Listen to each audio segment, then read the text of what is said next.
بسم اللہ الرحمن الرحیم۔ السلام علیکم۔ غامدی صاحب کے ساتھ سوال و جواب کی براہ راست نشست کو لے کے پھر ڈیل اسمبلی کا غامدی سینٹر سے حاضر خدمت میں آغاز کرتے ہیں۔ غامدی صاحب شکریہ آپ کے وقت کا۔ ہماری یہ کوشش ہوتی ہے اس براہ راست نشست میں کہ مختلف موضوعات پر غامدی صاحب سے استفادہ کریں۔ ان میں کچھ شخصیات بھی زیر بحث آتی ہیں۔ شخصیات کو زیر بحث لانے کا مقصد بھی یہ ہے کہ ہم تاریخ سے سیکھیں، ان شخصیات کا اثر کیا ہے ہمارے سماج کے اوپر، ان کے نظریات کیا تھے۔ اسی طریقے سے مستقبل کے اندر اگر اس سے ملتے جلتے افکار و نظریات سامنے آتے ہیں تو اس بارے میں غامدی صاحب کی کیا رائے ہوگی۔ غامدی صاحب، ایک شخصیت کے بارے میں آج تک کبھی آپ سے کھل کے بات نہیں ہوئی، میں چاہتا ہوں آج ذرا اس پر آپ سے بات کریں۔ صدر جناب جنرل ضیاء الحق صاحب، ان کی ایک پوری کی پوری مذہبی سوچ تھی، پوری کی پوری سیاسی سوچ تھی۔ اسی طریقے سے انہوں نے اپنے کردار اور عمل سے پاکستان کے معاشرے کو کچھ تعلیم دی اور آج تک ہم اپنے سماج پر اس کے اثرات کو دیکھتے ہیں۔ ہم سب آپ شعور کی پختہ عمر میں جس شخصیت کو دیکھ سکتے ہیں اپنی ماضی میں جا کر، وہ جنرل ضیاء الحق صاحب ہیں۔ 11 سالہ دور اقتدار، پورا کا پورا ایک مذہبی بیانیہ انہوں نے پیش کیا، سیاست کے میدان میں بھی تبدیلی واقع کی، پاکستان کے سماج کے اندر بھی ہم دیکھتے ہیں آج جو کچھ نظر آتا ہے لوگ اس کے تانے بانے انہی کے دور حکمرانی سے جوڑتے ہیں۔ مذہبی علماء کی محبوب شخصیت، کیسے دیکھتے ہیں اس 11 سالہ دور کو جو جناب جنرل ضیاء الحق صاحب کا ہے؟ کیا تھے ان کے مذہبی نظریات، سیاسی نظریات اور پاکستانی سماج پر اس کے اثرات؟ میں کئی مرتبہ عرض کر چکا ہوں کہ ہماری تاریخ جیسے ہی شروع ہوئی تو دو امراض لاحق ہو گئے تھے۔ ایک یہ کہ ہماری افواج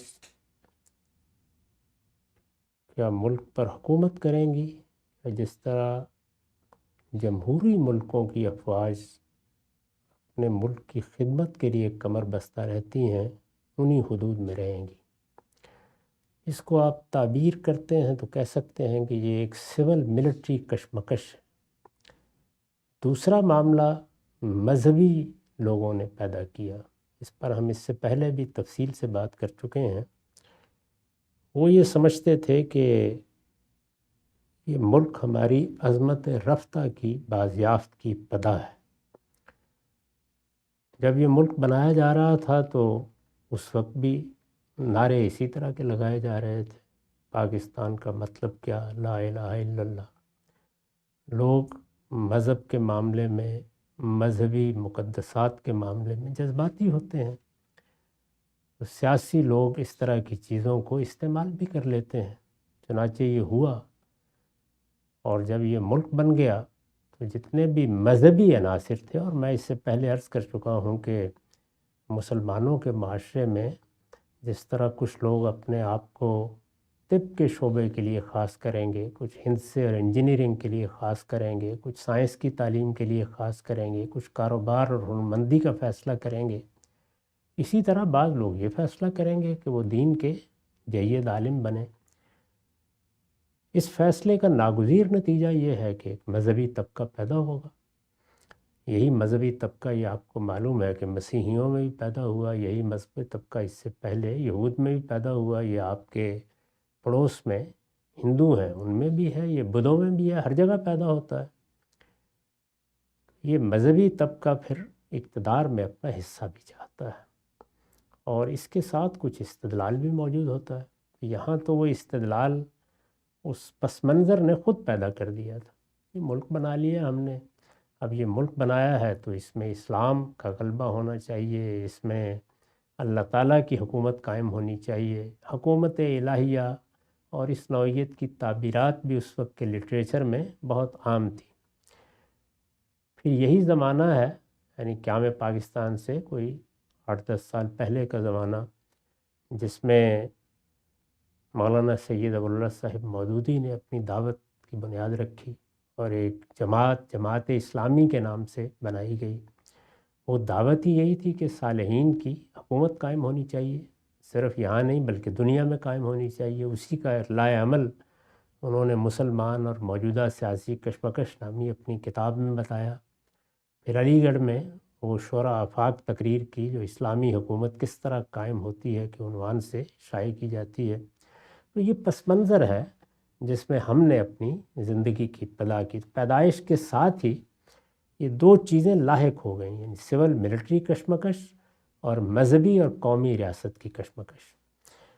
پاکستان ایک قومی ریاست کی حیثیت سے وجود میں آیا تھا، اس لیے کہ قومی ریاستوں کی ابتدا دنیا میں اس سے کوئی نصف صدی پہلے ہو چکی تھی۔ یورپ میں بڑی تبدیلیاں آ گئی تھیں، سلطنتیں ختم ہو رہی تھیں، اور وہ تبدیلیاں ہو سکتا ہے کہ کوئی صدی 2 صدی اور آگے بڑھ جاتی، لیکن پہلی اور دوسری جنگ عظیم نے ان کو تیز کر دیا، اور نتیجہ اس کا یہ نکلا کہ سب کو اپنا بستر بوریہ سمیٹ لینا پڑا اور ایک نیا نظم بنانا پڑا جو اس وقت دنیا میں قائم ہے۔ یہ آپ جانتے ہیں کہ یہ نظم دوسری جنگ عظیم کے فاتحین نے بنایا ہے، وہی اس وقت دنیا پر اصلاً حکومت کر رہے ہیں۔ اس پس منظر میں یہ قومی ریاستیں وجود میں آئی تھیں۔ تو ان قومی ریاستوں میں جب یہ کشمکش پیدا ہو گئی، تو کشمکش جب پیدا ہوتی ہے تو وہ فکری، نظری، ہر سطح پر اپنے معیدین بھی پیدا کرتی۔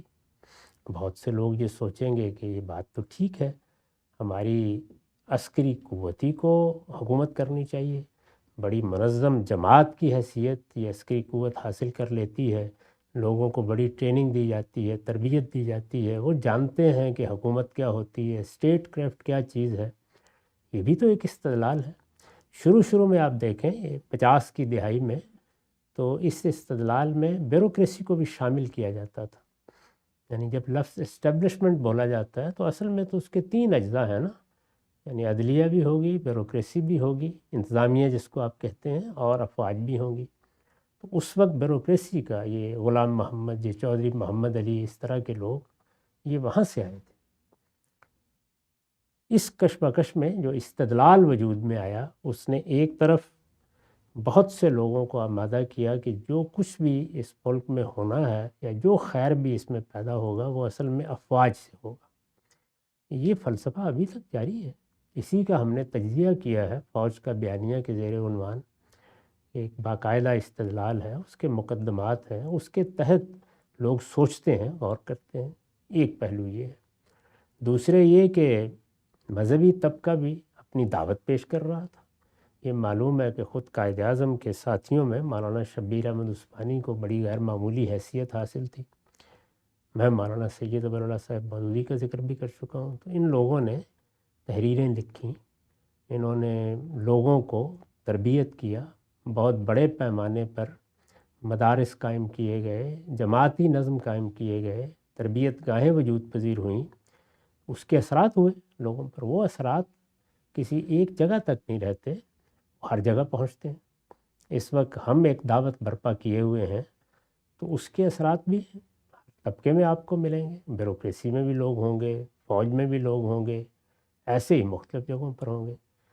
تو جنرل ضیاء الحق صاحب ایک طرف تو اس پس منظر میں فوج میں ایک بڑے منصب پر پہنچے، دوسری جانب ان کے مذہبی رجحانات بھی ایسے تھے کہ وہ مذہبی لوگوں سے، مذہبی رہنماؤں سے خاص عقیدت رکھتے تھے۔ مجھے یہ ذاتی طور پر معلوم ہے کہ اس اقدام سے پہلے بھی وہ مثال کے طور پر تفہیم القرآن پڑھتے تھے، تدبر قرآن کے اولین خریداروں میں ان کا نام لکھا ہوا ہے۔ وہ بارہا اچھے اہل علم کے ساتھ کچھ صحبت رکھنے کا بھی طریقہ اختیار کرتے رہتے تھے، اور ان کا عمومی مذہبی رجحان تھا، نماز پڑھتے ہیں، روزے رکھتے ہیں، تہجد کی طرف بھی رغبت ہے، علماء کی صحبت میں بیٹھتے ہیں۔ یہ سب چیزیں پہلے سے موجود تھیں، یعنی ایسا نہیں ہے کہ انہوں نے اقتدار سنبھالا تو اس کے بعد یہ چیزیں کسی سیاسی مقصد کے لیے اختیار کر لی۔ اب اقتدار سنبھالا تو اس کے پس منظر سے اب واقف ہیں کہ یہاں انتخابات کرائے گئے، ان انتخابات میں بہت بڑے پیمانے پر ایک تحریک چلائی گئی کہ دھاندلی ہوئی ہے، انتخابات صحیح طریقے سے ہوئے نہیں۔ یہ آپ کے علم میں ہے کہ دوسرے دن یہ معلوم ہوتا تھا کہ بستیوں میں، قریوں میں، شہروں میں، محلوں میں لوگوں کی ایک بڑی تعداد نکل کھڑی ہوئی ہے، اور اس سے پہلے بھی ظاہر ہے کہ بھٹو صاحب کے خلاف گویا ایک دعوت برپا ہو گئی تھی، جس میں پاکستان قومی اتحاد کے پلیٹ فارم پر ہمارے مذہبی رہنما بھی تھے اور سیاسی رہنما بھی تھے۔ پس منظر بھی بنا ہوا تھا، پہلے سے لوگ تیار بھی تھے۔ جب یہ شور اٹھا، غوغا پیدا ہوا کہ دھاندلی ہو گئی ہے، تو اس کے نتیجے میں بالآخر مذاکرات کی میز سجائی گئی۔ کئی مہینے تک یہ معاملات چلتے رہے، کوئی کامیابی نہیں ہوئی۔ جب آپس میں کوئی معاہدہ نہیں ہو سکا تو پھر ایک وقت میں فوج نے اقدام کر دیا۔ یہ آپ جانتے ہیں کہ ہمارے ہاں جیسے ہی اس طرح کی کشمکش پیدا ہوتی ہے سیاسی لوگوں میں، تو بالعموم لوگ لکھنا شروع کر دیتے ہیں کہ اب فوج کے پاس کیا چارہ ہے اس کے سوا، وہ اقدام کرے گی، چنانچہ ہو گیا۔ اس اقدام کے ہو جانے کے بعد اقتدار انہوں نے سنبھال لیا۔ اقتدار سنبھال لیا تو جب کوئی شخص اقتدار سنبھالتا ہے تو اپنی شخصیت کہیں چھوڑ کے نہیں آ جاتا۔ یہ تو معلوم نہیں کس طرح کے لوگ ہیں جو یہ خیال کر لیتے ہیں کہ انسان کی ذاتی شخصیت، اس کے خیر و شر کے معیارات، اس کے سوچنے کا انداز، اس کا عقیدہ، اس کے نسب العین، اس نے کتنی اپنی تطہیر کی ہے، اس کی شخصی زندگی، یہ اس کی سیاست پر اثر انداز نہیں ہوتی۔ ایسا کبھی نہیں ہوتا، دنیا کی تاریخ اس سے بالکل خالی ہے۔ چنانچہ دیکھیے کہ بادشاہتوں میں بھی اگر کسی موقع پر اس طرح کے عیاش لوگوں کے ہاتھ میں حکومتیں آ گئی ہیں تو پھر وہ محمد سے رنگیلا ہی ہوئے۔ یہ سب اسی طرح ہوتا۔ تو شخصی زندگی بھی اثر انداز ہوتی ہے۔ جو سیاسی ضابطۂ اخلاق سیاسی عمل کے لیے ناگزیر ہوتا ہے، اس کی کوئی شخص کتنی پابندی کرتا ہے، کتنی خلاف ورزی کرتا ہے، یہ بھی اثر انداز ہوتا ہے۔ اور اگر وہ قوم کے بارے میں، ملک کے بارے میں، یا اس پس منظر کے بارے میں جو میں نے عرض کیا اپنا کوئی نقطہ نظر رکھتا ہے تو لے کے ہی آئے گا۔ ہمیں معلوم ہے کہ جب جنرل ایوب خان صاحب نے مارشل لا لگایا تو ان کا ایک تصور تھا جو وہ لے کے آئے تھے۔ اس تصور کے تحت انہوں نے ایک نیا دستور بنایا، اس کے تحت انہوں نے بہت سے ادارے قائم کیے، اس کے تحت انہوں نے اس ملک کے اندر سے بہت سے اہل علم کا انتخاب کیا کہ وہ تحقیقات کریں، اور جو ان کا اپنا خیال تھا کہ اسلام کو ایسا ہونا چاہیے یا اسلام کی یہ تعبیر ہمارے لیے ناگزیر ہے، اس کے لیے سب سے زیادہ کام انہی کے زمانے میں ہوا۔ وہاں بھی کیا تھا کہ ایک شخص نے جب اقتدار سنبھال لیا ہے تو وہ اپنی شخصیت لے کے آیا ہے، وہ اپنے خیر و شر کے معیارات لے کے آیا ہے، اور اس کے دینی تصورات بھی ہیں۔ تو ضیاء الحق صاحب بھی اپنی شخصیت، اپنے دینی تصورات اور جو چیزیں انہوں نے اس سے پہلے سمجھی تھیں انہی کے ساتھ آئے، اور جب وہ آئے تو ان کا چونکہ سارا پس منظر ہی ذہنی لحاظ سے مذہبی تھا، یعنی یہ بات کہ یہ ملک کیوں بنا ہے اس میں بھی وہی رائے رکھتے تھے جو عام طور پر مذہبی عناصر کی رائے ہے۔ اس میں حکومتیں کیسی ہونی چاہیے، ظاہر ہے کہ مذہب کو برتری حاصل ہونی چاہیے، اللہ کی حاکمیت ہونی چاہیے، یہ بھی ان کے سامنے اسی طرح موجود تھا۔ یہ ساری چیزیں ایسا نہیں کہ انہوں نے کسی سیاسی مقصد کے لیے اختیار کی، وہ اپنے پس منظر کے لحاظ سے ان سب چیزوں پر یقین رکھتے تھے۔ اب جب وہ آئے تو پہلے مرحلے میں تو ان کا خیال یہی ہوگا کہ ہم انتخابات کرائیں گے، اس وقت ایک صورتحال خراب ہوئی ہے چلے جائیں گے۔ لیکن جس وقت آدمی آتا ہے تو سب سے پہلے جو صورتحال پیش آتی ہے وہ یہ ہے کہ جب آپ نے ایک غیر دستوری اقدام کیا ہے، غیر دستوری اقدام اپنی موت کو دعوت دینے کے مترادف ہوتا ہے۔ یہ ہمارے دستور میں لکھا ہوا ہے کہ اگر غیر دستوری اقدام کیا جائے گا تو اس کے نتائج کیا نکلیں گے۔ تو جب وہ آئے تو ان کو اندازہ ہو گیا کہ اتنے بڑے پیمانے پر دھاندلی کے شور و غوغا کے باوجود صورتحال یہ تھی اور یہی ہے کہ اگر انتخابات منصفانہ بھی کرائے گئے تو بھٹو صاحب دوبارہ اقتدار سنبھال لیں۔ یعنی صورتحال یہ نہیں ہے کہ وہ شکست کھا گئے تھے، جو کچھ دھاندلی وغیرہ ہوئی وہ اسی دائرے میں ہوئی تھی جس دائرے میں کوئی بھی شخص پاکستان میں جب اقتدار میں آتا ہے تو اس کی خواہش ہوتی ہے کہ 2/3 اکثریت تو کم سے کم ملنی چاہیے۔ جب ان پر یہ بات واضح ہو گئی تو اب گویا معاملہ تخت اور تختہ تھا، یعنی کیا کیا جائے، آ گئے آپ۔ اگر تو یہ معلوم ہوتا آنے کے بعد کہ فی الواقع اسی پیمانے پر دھاندلی ہوئی ہے جس پیمانے پہ اس کا ذکر کیا جا رہا ہے، وہ شور و غوغا تو ہمیشہ ایسے ہی اٹھایا جاتا ہے، اگر یہ معلوم ہوتا تو پھر انتخابات اگر 3 مہینے کے اندر 90 دن میں کرا دیے جاتے تو قومی اتحاد کے لوگوں کے ہاتھ میں حکومت آ جاتی، ان کے ہاتھ میں حکومت آ جاتی تو جو ان کے مذہبی تصورات تھے، جو ان کے خیالات تھے، ہم آہنگ ہو جاتے، تو ممکن ہے کہ وہ چلے جاتے واپس۔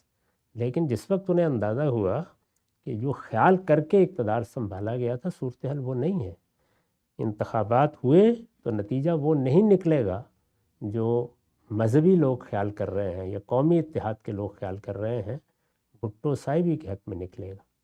اور جب نکلے گا تو پھر انہیں یہ معلوم تھا کہ بھٹو صاحب کوئی عام نوعیت کے لیڈر نہیں ہیں، وہ غیر معمولی طور پر ذہین لیڈر ہیں، ان کا ایک پس منظر ہے، ان کے اندر بھی ایک جو بڑے لیڈر ہوتے ہیں ان کے اندر ایک فاشسٹ چھپا ہوا ہوتا ہے، وہ موجود ہے۔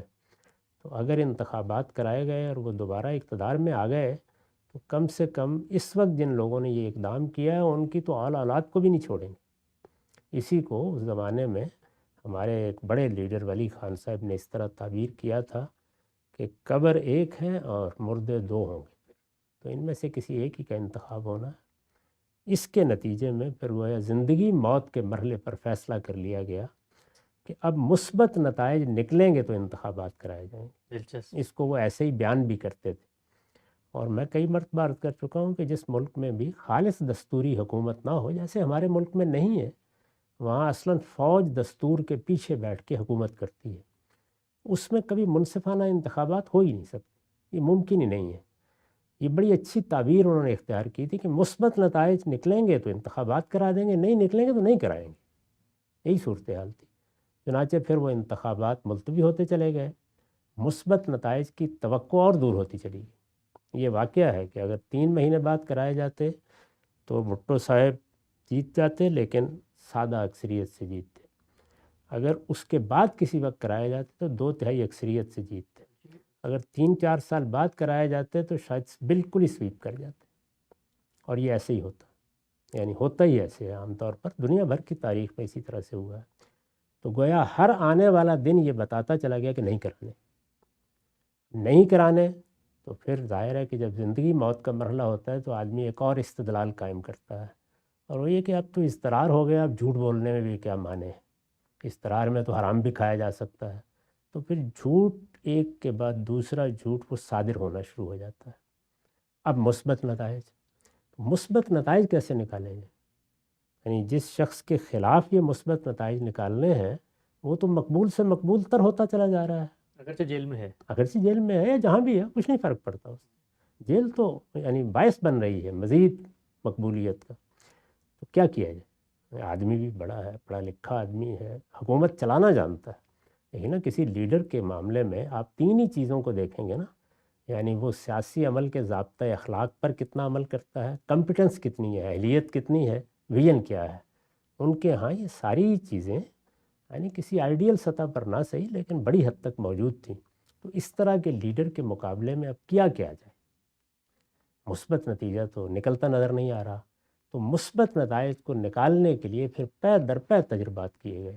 وہ ذرا پیچھے مڑ کے دیکھیں، غیر جماعتی انتخابات کرا کے دیکھ لیے جائیں، ایک اپنے طور پر نامزد کر کے شورا منتخب کرا کے دیکھ لی جائے، قائد اعظم کی کوئی ڈائریاں تلاش کر کے کوئی اور نظام بنا کے دیکھ لیا جائے۔ تو اس طرح کے بے شمار تجربات ہیں جو پے در پے ہوئے، لیکن اب ایک طرف تو یہ صورتحال ہے، یعنی اس مخمصے میں پوری کی پوری انتظامیہ پھنسی ہوئی ہے، قواری بھی پھنسے ہوئے ہیں اور ضیاء الحق صاحب بھی پھنسے ہوئے ہیں۔ دوسری جانب وہ اپنی شخصی خوبیوں کے لحاظ سے بہرحال ایک دیانتدار آدمی بھی ہیں، اسی طرح مذہب کے ساتھ بھی دلچسپی رکھتے ہیں، نمازی پرہیزگار بھی ہیں۔ یہ صورتحال تقاضا کر رہی ہے کہ اقتدار مجھے مل گیا ہے تو مجھے اسلام کی خدمت بھی کرنی چاہیے، اور مذہبی لوگوں کے لیے بھی اس سے بہتر موقع کیا ہو سکتا تھا کہ ایسا بلا شرکت غیر اقتدار مل جائے اور اس میں پھر جو پرانے خواب ہیں وہ پورے نہ کیے جائیں۔ تو مذہبی اقدامات کی بھی ایک پوری تاریخ وجود میں آئی اس کے نتیجے میں۔ ان مذہبی اقدامات کو جب بھی کرنے کا فیصلہ کیا گیا تو اس میں آپ تو زیر بحث نہیں آئیں گے نا، جو مذہبیت موجود ہے اسی سے رجوع کیا جائے گا۔ جو مذہبیت موجود ہے اس پر ایک علامہ اقبال کا یہ تبصرہ بہت کافی ہے کہ وہ جس طرح سے مذہب کو دیکھتی ہے یا دیکھ رہی ہے اس کی ریلیونس جدید دور کے ساتھ قائم ہی نہیں کی جا سکتی۔ آپ دیکھیں پوری دنیا میں کہیں بھی قائم نہیں کی جا سکی۔ اس لیے انہوں نے یہ فرمایا تھا کہ ہمارے مذہبی فکر کی تشکیل جدید کی ضرورت ہے، اس کے بغیر یہ متعلق ہی نہیں ہو سکتا دور حاضر کے ساتھ۔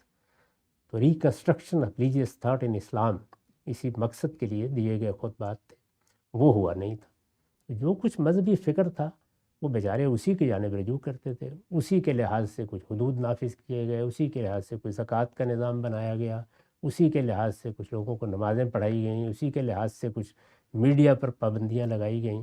تو اس طرح کے جتنے اقدامات تھے وہ جہاں سے ایک فقہی مذہب دیکھتا ہے چیزوں کو وہیں سے ہوئے۔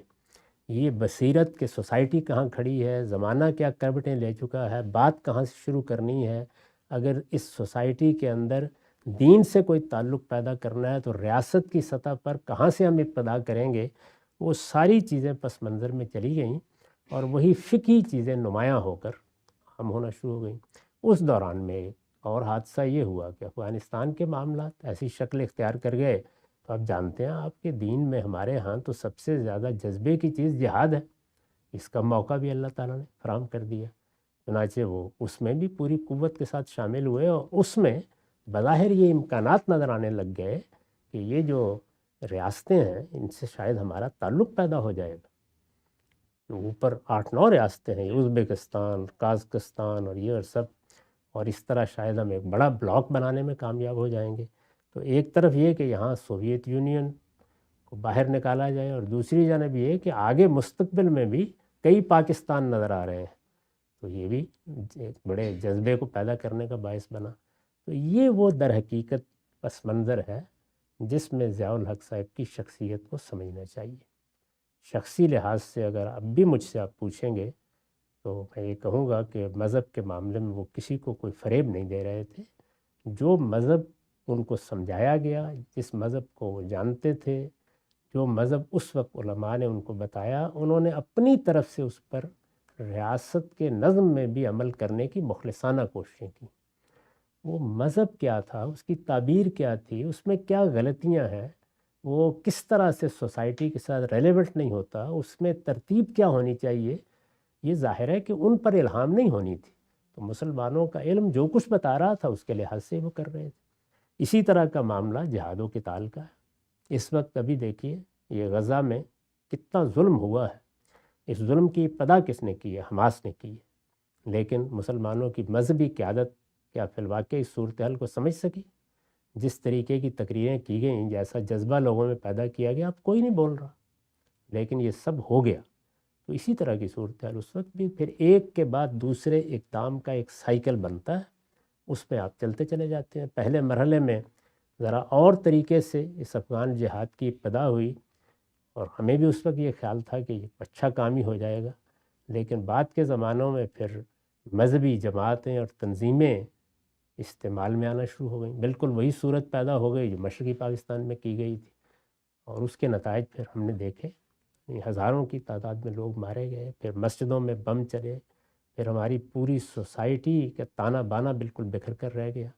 تو ان کے مخلصانہ اقدامات کے باوصف نہ مذہب کو کوئی فائدہ حاصل ہوا اور نہ مسلمانوں کے جو عزائم ہیں اپنی عظمت رفتہ کی بازیافت کے، ان کو کوئی چیز حاصل ہوئی۔ یعنی پہلے ہم نے ایک بادشاہت سعودی عرب میں قائم کی ہوئی تھی، ایک ہم نے پاپائیت ایران میں قائم کی ہوئی ہے، اب ہم نے ایک اور نوعیت کی مذہبی آمریت افغانستان میں قائم کر دی۔ تو نتائج یہ نکلے اس کے، وہ ہمارے سامنے موجود ہیں۔ خود ہماری سوسائٹی پر بھی اس کے کوئی اچھے اثرات نہیں ہوئے۔ اسلام کی گفتگو بھی ہمیشہ کے لیے ختم ہو گئی، یعنی واضح ہو گیا کہ یہی کچھ ہونا تھا، یہی شاہکار ہے تیرے ہنر کا، وہ معاملہ بھی ختم ہوا، اور جو کچھ دستور کو اور جمہوریت کو اور ایک ملک کے آگے نشو و نما پانے کو نقصان پہنچا وہ غیر معمولی ہے۔ تو میں نے ان کی وفات پر بھی ان کے لیے اپنے اچھے جذبات کا اظہار کیا۔ اس کی وجہ یہ تھی کہ شخصی لحاظ سے میری یہ رائے نہیں ہے کہ وہ کوئی غیر مخلص آدمی تھے، جو اقدام انہوں نے کیا بس اس اقدام کے جال میں پھنستے چلے گئے اور ایک کے بعد دوسرا اقدام کرتے چلے گئے۔ بڑی خوبصورتی سے آپ نے وہ پورا کا پورا فکری منظرنامہ واضح کیا، جس کے پس منظر میں صدر جناب جنرل ضیاء الحق صاحب نے عنان اقتدار کو سنبھالا، اور پھر جو عملی اقدامات کی چند ضمنی توضیحی سوالات پر موضوع کو انشاءاللہ سمیٹتے ہیں۔ آپ سے بھی بتائیے گا کہ ایک کلائمیکس نظر آتا ہے آپ کو، ظاہری بات ہے ملٹری کا پس منظر ہے اور مذہبیت بھی پوری طریقے سے موجود ہے، اس میں جو دستور کی حیثیت ہے، آئین اور اس کی بالادستی کی گفتگو ہے، اس میں پھر یہ کہنا درست ہوگا نا کہ ہمارے مذہبی لوگ اور ہماری ملٹری اسٹیبلشمنٹ یہ اصلاً دستور کو نہیں مانتی، دستور کو اس وقت تک مانا جاتا ہے جس وقت تک ان کے مقاصد کی تحصیل میں معاونت کا کردار ادا کرے، ورنہ ایک بڑا مشہور جملہ ہے ان کے بھی، آئین آئین کرتے رہتے ہیں لوگ، یہ آئین کا ہے، کاغذ کا ٹکڑا ہی تو ہے۔ جی آپ نے الفاظ صحیح نہیں انتخاب کیے، یعنی جمہوریت کو نہیں مانتی۔ دستور تو اصل میں جمہوریت کا فرنامہ ہے، یعنی اس کا دستور بنایا جاتا ہے نا. جب آپ جمہوریت کو بطور اصول مان لیتے ہیں تو پھر دستور بنایا جاتا ہے. دستور میں کیا ہوتا ہے؟ یہ کہ حکومت کیسے قائم ہوگی، انتخابات کیسے ہوں گے، ذمہ دار لوگ کیا ہوں گے، ان کی اہلیت کے معیارات کی یہی چیزیں بیان کی جاتی ہیں نا. تو ہمارا مذہبی طبقہ بھی جمہوریت کو کفر سمجھتا ہے، وہ اس کو نہیں مانتے. اور ہمارے ہاں افواج میں بھی اور بیوروکریسی میں بھی ایک بڑی تعداد ان لوگوں کی ہے جو یہی خیال کرتے ہیں کہ یہ جمہوریت بے وقت آ گئی ہے اور ہمارے ہاں اس کی کوئی جڑیں موجود نہیں ہیں اور ہمارے جیسے ملک کے لیے یہ موضوع بھی نہیں ہے. تو فوج ہمیشہ یہ کوشش کرتی ہے کہ یہاں یا تو کوئی صدارتی نوعیت کا نظام بن جائے یا پھر چین کی طرح کی آمریت پر مبنی کوئی نظام بنے. ملک کی ترقی کے لیے یہی چیز ہو سکتی ہے، اور مخلصانہ طور پر یہی سمجھتے ہیں. رائے میں کیا غلطی ہے وہ ایک الگ بحث ہے، وہ ہم بہت تفصیل سے کر چکے ہیں. مذہبی طبقے کا بھی نقطہ نظر یہی ہے. ان کے ہاں جس طرح کا نظام اس وقت افغانستان میں طالبان نے قائم کیا ہے، یعنی مذہبی طبقے کی آمریت، وہ اسی کو دین کا تقاضا سمجھتے ہیں اور یہی نظام قائم کرنا چاہتے ہیں. جی اچھا قاسم صاحب، دوسری بات یہ بتائیے گا کہ جس وقت مذہب کا نعرہ لگایا جاتا ہے، پاکستان کے تشکیل کے پس منظر میں بھی مذہبی بحث موجود ہے، عوام کی اکثریت بھی مسلمان ہے، لیکن ہم نے دیکھا کہ جب بھی مذہبی جماعتیں سیاست میں آ کر کوئی کردار ادا کرنا چاہتی ہیں تو اس وقت اس کا ایک کلائمیکس آیا ہوا ہے کہ ایک سیٹ بھی ان کو نہیں ملتی. اور دوسری طرف طاقت کے بل پر جس وقت حکومتیں یا فوج مذہب کو نافذ کرنا چاہتی ہے تو ہم نے یہ دیکھا ہے کہ جیسی طاقت کا نہاب اٹھتا ہے سماج اس مذہبیت کو اگل کر پھینک دیتا ہے. اس کی کیا وجہ ہے؟ اس پہ کیا نتیجہ خاص کیا جاتا ہے کہ پاکستان کی عوام جو ہے وہ جو کچھ مذہبیت کے نام پر اس کو دیا جاتا ہے اس کو اصلا قبول کرنے پہ آمادہ ہی نہیں ہے. دنیا بھر کے عوام کا یہی معاملہ ہے.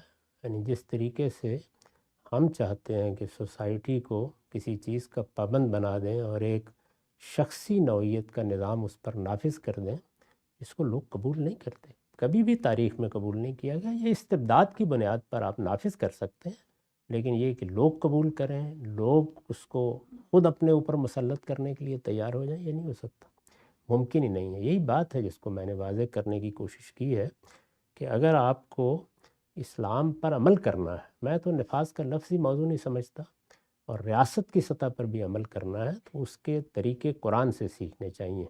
اس وقت کا جو فقہی نظام ہے وہ بنا ہی آمریتوں کے تحت ہے، بادشاہتوں کے تحت بنا ہوا ہے. اس میں طاقت قوت موجود ہے، طاقت اور قوت کو سامنے رکھ کر آپ ایک نظام بناتے ہیں. اس طرح کے نظام کی ریلیونس یا اس کا متعلق ہونا یہ اب کسی طرح بھی قابل قبول نہیں رہا ہوا. تو ہر جگہ اسی طرح کے کچھ کمپرومائز کیے جاتے ہیں. مصر میں دیکھ لیں، خود ملیشیا میں دیکھ لیں، انڈونیشیا میں دیکھ لیں، مراکش میں دیکھ لیں، الجزائر میں دیکھ لیں، ہر جگہ یہی صورتحال ہے. کہیں بھی لوگ جمہوری اصولوں پر وہ سب کچھ قبول کرنے کے لیے تیار نہیں ہیں جو ہماری فقہ کی کتابوں میں لکھا ہوا ہے. اسی لیے یہ توجہ دلائی جاتی ہے کہ یہ معاملہ اتنا سادہ اور آسان نہیں ہے، ورنہ 11 سال تک بلا شرکت غیر حکومت بھی کچھ حاصل نہیں کر سکے. بہت اہم نقطہ تھا. ہم سب آخری سوال آج کی نشست کا، جو کچھ ہم جنرل ضیاء الحق صاحب کے دور پہ نظر دوڑاتے ہیں تو سب سے زیادہ جو مفاسد نظر آتے ہیں وہی یہ افغان جہاد کے بعد پاکستان کے سماجی سیاسی اسی طریقے سے مکالمے کا کلچر، پولرائزیشن پھیلی، یہاں پر اسلحہ آیا، اس کے بعد جس طریقے سے ایک شیرازہ بندی ہو گئی، پوری قوم کی دھڑوں میں لوگوں کو بانٹ دیا گیا. لیکن یہ سب کچھ ان کے کھاتے میں ڈالا جاتا ہے. اس کے اندر عالمی قوتیں، امریکہ موجود ہے، رشیا موجود ہے، ایک پراکسی وار کا طریقہ ہے. اگر ان کی جگہ کوئی بہت اچھی منتخب جمہوری حکومت بھی ہوتی تب بھی عالمی قوتوں کے آگے تو کوئی نہیں بول سکتا تھا. تو نتیجہ کیا مختلف نکلتا؟ نہیں، جمہوری حکومت ہوتی تو ویسے اقدامات کیوں کرتی؟ یعنی اس طرح کے اقدامات تو ہمیشہ بادشاہتوں میں ہوتے ہیں یا امریتوں میں ہوتے ہیں. امریکہ ان کو کہتا کہ افغانستان میں ہمارا ساتھ دیں، جمہوری حکومت کیا کرتی؟ جمہوری حکومت اس معاملے کو اگر فی الواقع جمہوری ہوتی تو پارلیمنٹ میں لاتی، اور پارلیمنٹ میں یہ معاملہ زیر بحث آتا تو یہ شمولیت بھی اگر کرنے کا فیصلہ کیا جاتا تو اس احمقانہ طریقے سے نہ ہوتی جس کے بدترین نتائج نکلے ہیں. اس میں برے نتائج کہاں سے پیدا ہوئے ہیں؟ وہ یہ کہ مذہبی طبقات کو اس کے لیے استعمال کیا عام گیا. لوگوں کو اسلحہ دے دیا. عام لوگ نہیں بلکہ مذہبی طبقات، عام لوگوں کو بھی اگر اسلحہ دیا جائے گا تب بھی کنٹرول کرنا ممکن ہوتا بڑی ہے. اہم بات. میں تو عرض کر رہا ہوں کہ پہلے دن سے یہاں 2 قوتیں موجود ہیں، ایک فوج کی قوت، دوسرے مذہبی طبقات. مذہبی طبقات کے پاس فتویٰ بھی تھا، دشنام بھی تھا، اب آپ نے بندوق بھی ان کے ہاتھ میں دے دی. تو اس سے تو فساد ہی پیدا ہونا تھا، اور وہ ہوا ہے، بہت بڑے پیمانے پر ہوا ہے۔ اب تو بالکل واضح ہو گیا صدر جناب جنرل ضیاء الحق صاحب کا دور اقتدار پاکستان کے سیاسی منظرنامے میں وہ کیا نظریات تھے جو سامنے آتے ہیں، اور مستقبل میں ہم ان سے کیا سیکھ سکتے ہیں۔ غامدی صاحب کا نقطہ نظر سامنے آیا، وقت یہاں پہ ختم ہوتا ہے، دوبارہ حاضر خدمت ہوں گے، اب تک آپ کا بہت شکریہ۔